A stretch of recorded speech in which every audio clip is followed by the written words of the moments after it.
বন্ধু বান্ধবদের দাওয়াত দিয়ে খাওয়াবেন।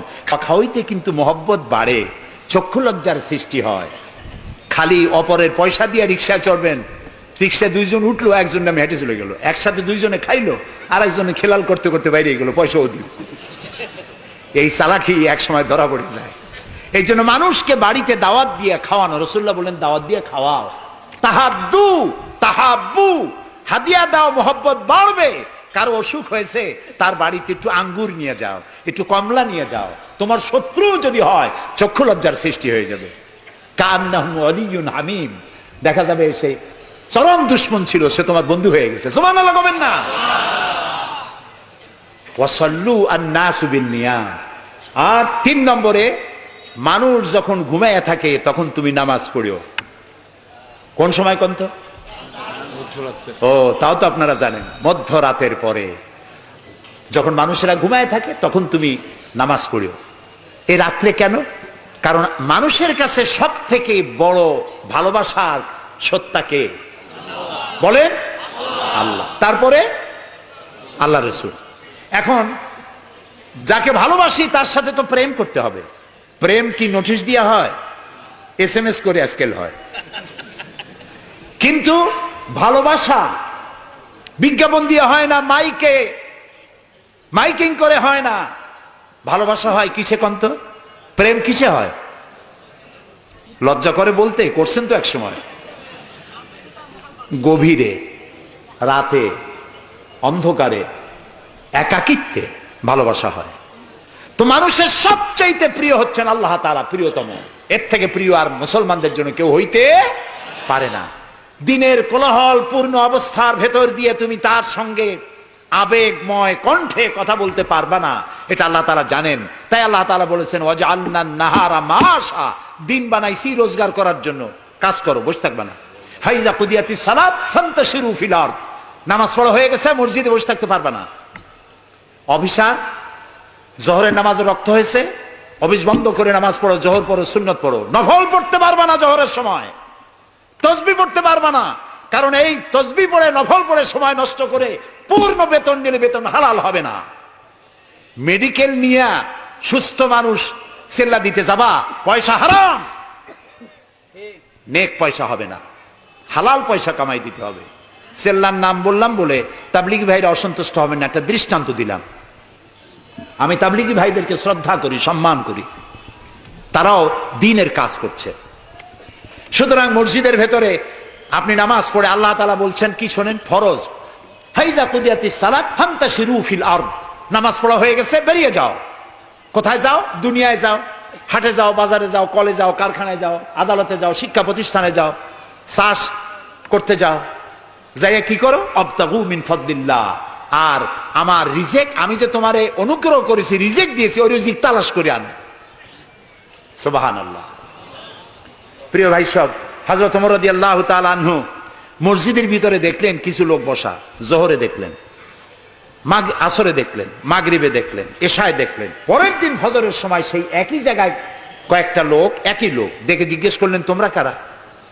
বলল নাহনু মুতাওয়াক্কিলিন, আমরা আল্লাহর উপরে ভরসা করি এবং আল্লাহর উপরে ভরসা করে এখানে জিকির আজগার করি।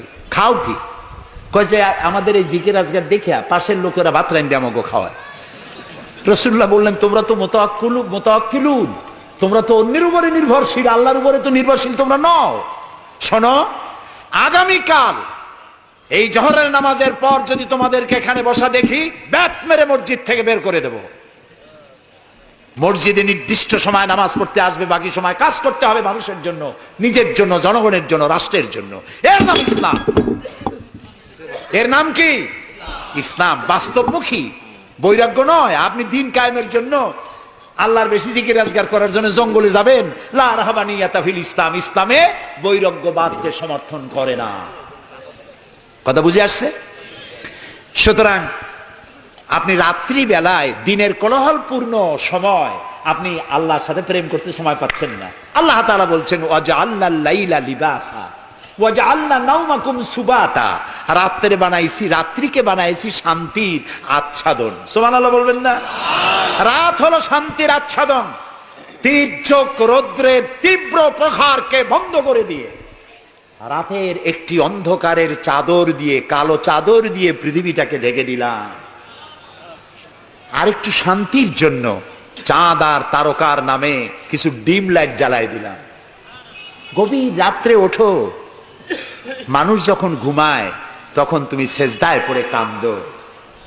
রাসূলুল্লাহ বলেছেন, অনুশোচনা আর অনুতপ্তের এক ফোঁটা পানি নাকের অর্ধেক আসতে না আসতে আল্লাহ তাআলা ওই ক্রন্দনরত বান্দাকে মাফ করে দেন। সুবহানাল্লাহ। এই তিনটি কাজ যে করবে, কয়টা কাজ? তিনটি। এই তিনটি কাজ যারা করবে, তাদখুলুল জান্নাতা বিসসালাম, আখরাজাহু মুসলিম। মুসলিম শরীফের হাদিস। রাসূলুল্লাহ বলছেন, এই তিনটে কাম করো, শান্তির সাথে জান্নাতে চলে যাবে। তাহলে যে জাতির জীবন ব্যবস্থার নাম কি? ইসলাম। আর আমাদের নাম মুসলমান। সব জায়গায় কিন্তু শান্তি, দেখা হইলে সালাম। আল্লাহর নাম কি? শান্তি। আর আল্লাহর এক নাম কি? সালাম আছেন আল্লাহর নাম, আল্লাহর নাম শান্তি। তারপরে নামাজ পড়ে শেষ করার পরই ডান দিকে বাম দিকে কি বলি? নামাজ পড়েও বলি আসসালামু আলাইকুম ওয়া রাহমাতুল্লাহ। জীবনের শেষ নামাজ কোনটা? জানাজা। তার শেষ কথা কি? আসসালামু আলাইকুম ওয়া রাহমাতুল্লাহ। এরপরে মুমিনদের লাস্ট ডেস্টিনেশন দারাকা দারাস সালাম, শেষ জায়গা কোথায়? জান্নাত। এই যাদের ধর্ম, এই যাদের দ্বীন, এই যাদের জীবন ব্যবস্থা, সেখানে আল্লাহর আইন প্রতিষ্ঠার নামে বোমা মারা লাগবে? জবাব দেন। সন্ত্রাসী তৎপরতা করা লাগবে? কোন নবী, কোন রাসূল সন্ত্রাসী তৎপরতা চালিয়েছেন, মানুষ হত্যা করেছেন, এর কোন নজির আছে পৃথিবীতে? আছে? পৃথিবীতে নাই। আপনারা বলতে পারেন, তাহলে রাসূলুল্লাহ যুদ্ধ করছিলেন কেন? নবী করিম সাল্লাল্লাহু আলাইহি ওয়াসাল্লাম যত যুদ্ধ করেছিলেন সব ছিল ডিফেন্সিভ, আত্মরক্ষামূলক। তিনি নিজে যুদ্ধ শুরু করেছেন, এর কোন নমুনা নাই। একটি হাদিস পাওয়া যাবে না যে নবী করিম সাল্লাল্লাহু আলাইহি ওয়াসাল্লাম ক্ষমতা গ্রহণ করার পর সাহাবীদের রাতের বেলায় পাঠিয়ে দিয়েছেন, ওই গ্রাম আমার উপর ঈমান আনে নাই, বাড়ি শুদ্ধ জ্বালায় দাও, হত্যা করো, বলেছেন? সুবহানাল্লাহ। বন্দীরা এসেছে, বন্দীদেরকে তিনি শর্ত করেছেন, বন্দীদের খাবার দিয়েছেন, থাকার দিয়েছেন, আর বলেছেন কোন বন্দী যদি একটা নিরক্ষর লোককে অক্ষর জ্ঞান সম্পন্ন করাতে পারে, স্বাক্ষর দিতে পারে, এই জ্ঞানটুকুন যদি দিতে পারে, এর বিনিময়ে তাকে মুক্তি দেওয়া হবে। আজকে আমেরিকা আমাদেরকে ভদ্রতা শিখায়, বন্দীদের সাথে তোমরা কি ব্যবহার করেছো? আল গারিব কয়েদখানায় কি অসভ্য বর্বরতা তোমরা করেছো, পৃথিবীর ইতিহাসকে ম্লান করে দিয়েছো, সভ্যতার মুখে কালিমা লেপন করেছো। আল গারিব কয়েদখানার তারা কি করেছে, আমি ভাষা দিয়া ভদ্রলোকের সামনে তা উচ্চারণ করতে পারবো না।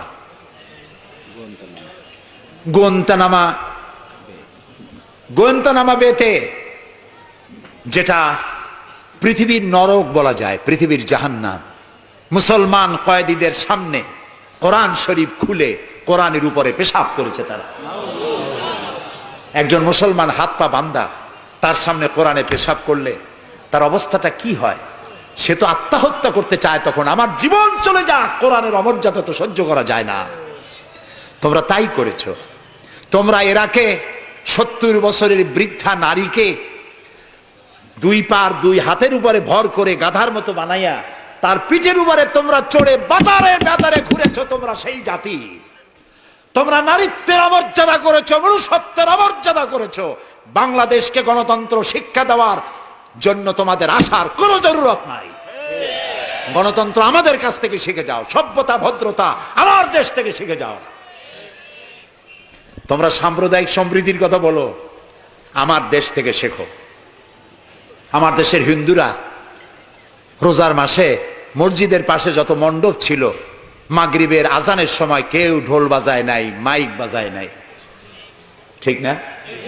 আমার দেশের মুসলমানেরা তাদের সারা দিন রোজা রেখে তাদের গান বাজনা চিৎকারে কান অস্থির হয়েছে, কিন্তু কেউ যে বলে নাই যে ঢোল বাজাইতে পারবা না, গান গাইতে পারবা না, বলেছে কেউ? সাম্প্রদায়িক সম্প্রীতি এখানে তোমরা খুঁজে বেড়াও যেখানে সম্প্রীতি নাই। কোথায় সাম্প্রদায়িক সম্প্রীতি নাই? সব জায়গায় সাম্প্রদায়িক সম্প্রীতি। সব থেকে পৃথিবীর মধ্যে বাংলাদেশে সাম্প্রদায়িক সম্প্রীতি সব থেকে বেশি। দেশের বদনাম বিদেশে গিয়ে এত বলে মানুষ চিন্তা করতেও কষ্ট হয়। এখন ধোঁয়া তুলেছে দ্রব্য মূল্যের জ্বালায় বাংলাদেশ নাকি শেষ। আচ্ছা ভাইরা, দ্রব্য মূল্য পৃথিবীতে কোথায় না বেড়েছে? তবে আমাকে বলতে হবে, দ্রব্য মূল্যের কারণে বরিশালে না খাইয়া মরছে কয়জন? আমি আপনার কাছে হিসাব চাই, বলেন। মরেছে একজনও? বাংলাদেশে মরছে একজনও? দ্রব্য মূল্য বাড়তে পারে, কিন্তু ক্রয় ক্ষমতাও তো বেড়েছে মানুষের, আলহামদুলিল্লাহ বলেন। আমি তো সেদিন আমার পিরোজপুরে দেখলাম এক রিক্সাওয়ালা, তার বাড়িতে শামিয়ানা টানানো। আমি জিজ্ঞেস করলাম, এই বাড়িতে কি বিয়ে নাকি? বললো যে একটা রিক্সাওয়ালা অমুক, তারা চিনলাম, তার বাড়িতে বিয়া। সে বিবাহের জন্য পাড়েরহাট বাজার থেকে, ডেকোরেটর থেকে চেয়ার ভাড়া করে এনেছে, শামিয়ানা এনেছে, সেজন্য ধার কর্য করতে হয়নি, সে পয়সা পেয়েছে, তার কাছে পয়সা আছে। বিজিডি, বিজিএফ, তারপরে বৃদ্ধ ভাতা, বয়স্ক ভাতা, এরপরে মুক্তিযোদ্ধা ভাতা, উপবৃত্তি, টিআর, কাবিখা, বিভিন্ন রকমের বিভিন্ন পদ্ধতিতে মানুষের দুয়ারে ক্রয় ক্ষমতার জন্য সরকার টাকা পৌঁছে দিয়েছে। যদি 4-5 বছর আগে সে কত পাইতো আর এখন কত পায়? সেটাই কথা। 1 টাকা যখন চাউলের সেট ছিল তখন মানুষ না খেয়ে মরতো, এখন 20-22 টাকা, তা তো না খেয়ে মরছে না। আলহামদুলিল্লাহ বলে, আলহামদুলিল্লাহ বলে। সুতরাং এই সব বাজে কথা বলে মানুষকে বিভ্রান্ত করার কোনো সুযোগ নাই। যাক, এটা আমার পয়েন্ট না। আমার পয়েন্ট ছিল, আল্লাহর আইন প্রতিষ্ঠার জন্য বোমা মারা, সন্ত্রাসী তৎপরতার কোনো সুযোগ নাই। আজকে যারা বোমা মারতেছে, এই যে ঝালকাঠি মারলো না, কয়জন মারছে? 2 জন। যেটাই মারলো, এইখানে বসে তারে পুলিশে ইন্ট্রোগেশন করতেছিল। ইন্ট্রোগেট করার সময় তারে জিজ্ঞেস করলো, তুমি মারলা কেন?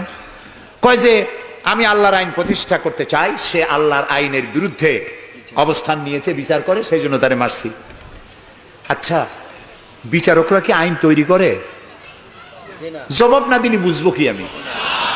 আপনারা সবাই শিক্ষিত, সিটি কর্পোরেশনের লোক, জবাব দিবেন ঠাস ঠাস করে পুরুষের মতো। বিচারকরা আইন বানায়? তৈরি করা আইনের উপরে তারা ডিসিশন দেন। এই যে আইনজীবী 2 জন 2 পাশে আমার বসে আছে, ওনরা যে পার্লামেন্টের মেম্বার, আদালতে এই জন্য এমপি কে দেখাই দেয়। জি, তো এই যে 2 জন আইনজীবী বসে আছেন আমার পাশে, ওনরা প্রতিষ্ঠিত আইনের উপরে ওনরা আর্গুমেন্ট করেন। আমার দেশে যত আইন আছে, সিভিল ল যেটা, সেখানে তো ইসলামী আইন আছে, আছে না বললেন কেন? আন্দাজে সিভিল ল এর মধ্যে আছে, ক্রিমিনাল ল এর মধ্যে কিছুটা নাই, কিন্তু সিভিল ল এর মধ্যে আছে। মুসলিম পারিবারিক আইন, এটা তো আছেই। সুতরাং বিচারক মারা, আইনজীবী মারা। এরপর বললো, আচ্ছা তুমি যদি এখন মরো, কয় যে আমি তো শহীদ হয়ে যাবো। আরে উল্লুক, তুমি শহীদ হবা কেমনে? তুমি তো মানুষ খুন করে আসছো, তোর তো জাহান্নামে যাওয়া লাগবে। চট্টগ্রামে যে মারলো, মা বোমা মারতে গিয়ে 2টা হাত গেছে, 2টা পা চলে গেছে। তারপরে তাকে হসপিটালে নেওয়া হয়েছে, পানি চাইছে, এক নার্স পানি দিয়েছে বাম হাত দিয়ে। সে কয় যে বাম হাতে পানি খাবো না। তুই মুসলমান? কয় যে নার্স বলছে আমি মুসলমান। বাম হাত দিয়ে পানি দিলা কেন? আমি তো মুসলমান, ডান হাত দিয়ে পানি দাও। আমি শুনে পরে এক বক্তৃতা বললাম, আসছে মানুষ খুন করিয়া, ও এখন বাম হাত আর ডাইন হাত তালাশ করে। একজনের নাকি মোষ ছিল খুব বড়, আছেন এরকম কিছু মোষওয়ালা, বড় মোষ, ঠোঁট ঠোঁট ঢাকা।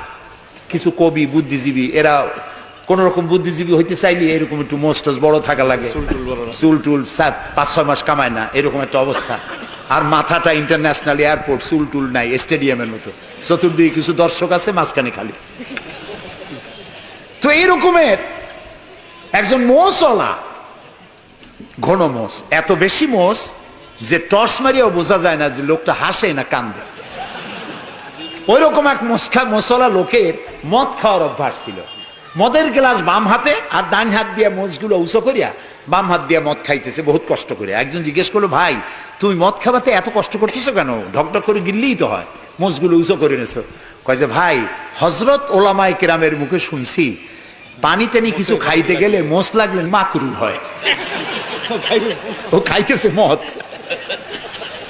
ও মানুষ খুন করে আসছে, আর ও বলতেছে যে আমি বাম হাতের পানি খাবো না। বেটা তুই জাহান্নামে যাবি।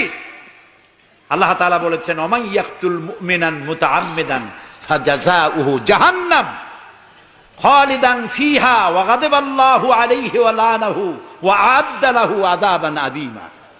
আল্লাহ তাআলা বলেছেন যে ব্যক্তি কোনো মানুষ হত্যা করে, মোমেন হত্যা করে ইচ্ছে করে, তার একমাত্র শাস্তি হলো জাহান্নাম। কে বলতেছে? আল্লাহ তাআলা। জাহান্নাম এবং আল্লাহ লানত, এবং চিরকাল সে জাহান্নামে থাকবে।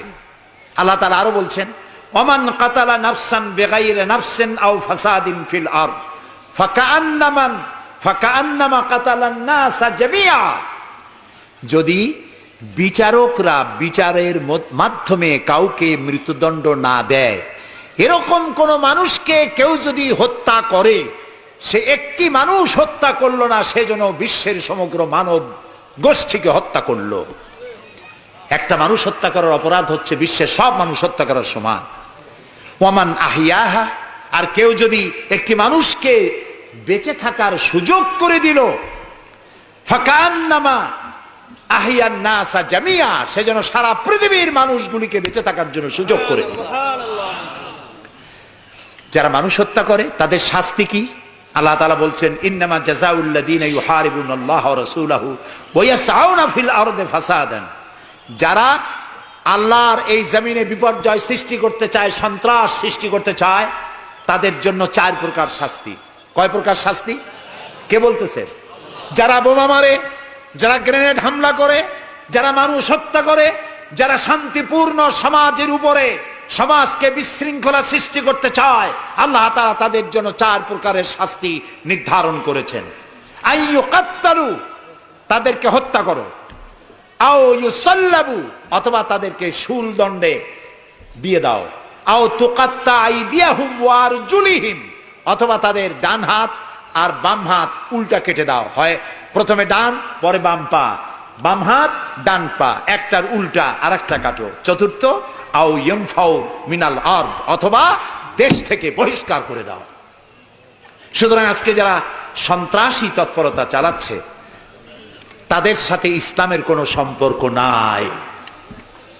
পত্রিকার মাধ্যমে, এক শ্রেণীর সাংবাদিকতার মাধ্যমে, এক শ্রেণীর ধর্মনিরপেক্ষ রাজনীতিবিদরা এই সমস্ত সন্ত্রাসের দোষ আলেমদের মাথায় উঠায় দিতে চেয়েছিল। আল্লাহ আমাদের রক্ষা করেছেন, আলহামদুলিল্লাহ।